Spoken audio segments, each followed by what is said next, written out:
All right, we are very pleased to have former Secretary of State Hillary Clinton on the phone with us now. So, Madam Secretary, it is the consensus of the experts here on the panel at the Factor that critical mass has been reached, and now concrete things have to be taken in a world war situation, mobilization of NATO, Congress declaring war. Would you oppose any of that? Well, Bill, first of all, I think it's important to stress that our alliance with France is so strong, and it's terrible that France has faced too much tragedy and violence, and we need to stand strongly with them because events like this remind us how vital it is in every way not to abandon them. We need to strengthen our alliances, and I include NATO in that.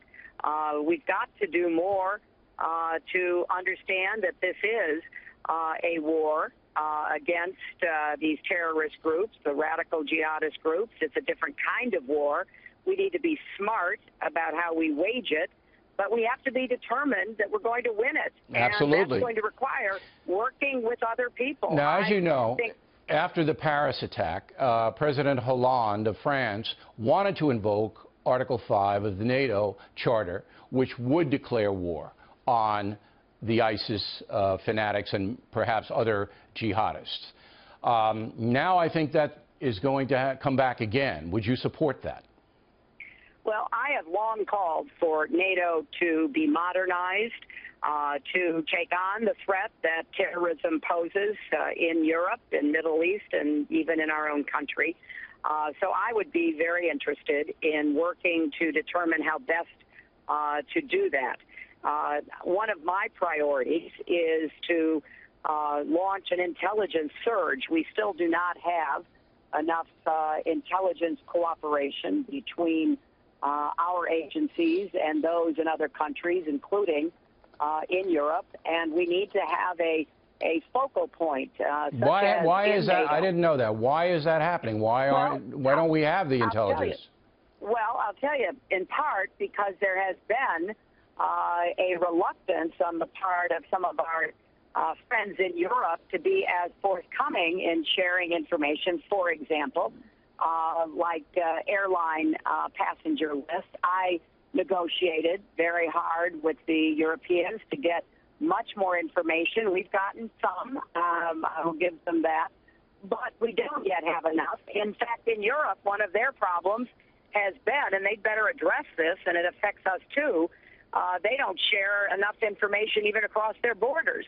So I think that we need strong, tough diplomacy, starting with our friends, to do on a bilateral basis with individual countries, collectively with the EU, with NATO and others, to do everything we need to be prepared to work with each other to ferret out these terrorists and to prevent future attacks. Now, the Democratic Party has been opposed to using ground troops to go into Raqqa and confront the ISIS terrorists.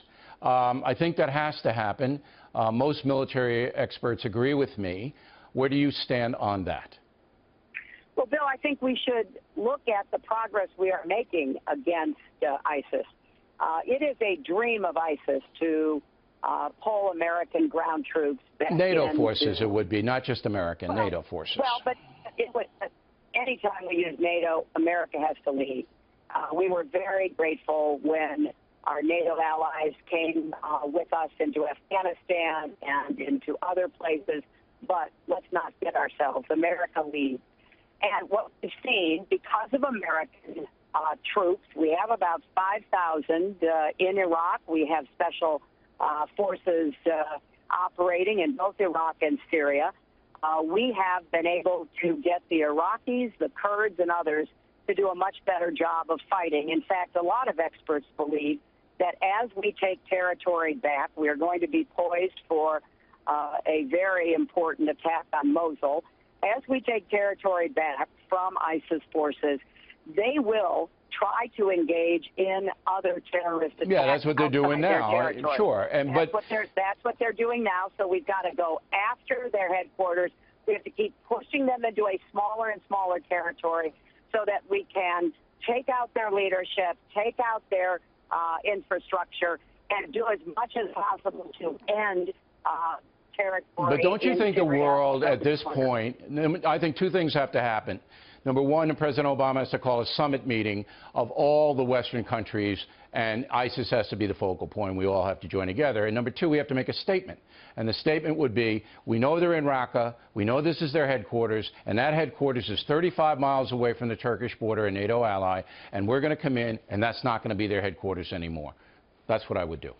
Well, look, that is, in my view, not the most effective way. What is happening now is we are taking territory back in Iraq. We are squeezing them with inconsistent air attacks. We have killed a number of their leaders. Assuming we are successful and American military leadership is in the hunt on this in Mosul, we are pushing the Turks. They have moved far more than they had, and in fact, probably the attack at the Istanbul airport was because the Turks are really cracking down. We are putting together a much more effective coalition. I would intensify those efforts. I have no problem with having a summit. I would include, however, not only NATO allies.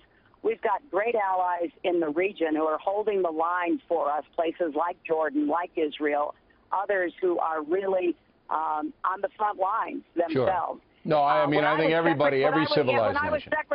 When I was secretary, Bill, I started the first ever international group to deal with global terrorism and to bring everybody to the table, places that we know money and fighters come out of, and to get them to make more commitments to deal with what they themselves have not stopped within their borders. Right. And I think we've got to elevate this, make it a very high priority, and I would. Madam Secretary, I appreciate your time tonight. Thank you very much for appearing on The Fact, and I hope you see you in person soon. Thanks again. I would look forward to that. Thanks, Bill. Take care. Bye-bye.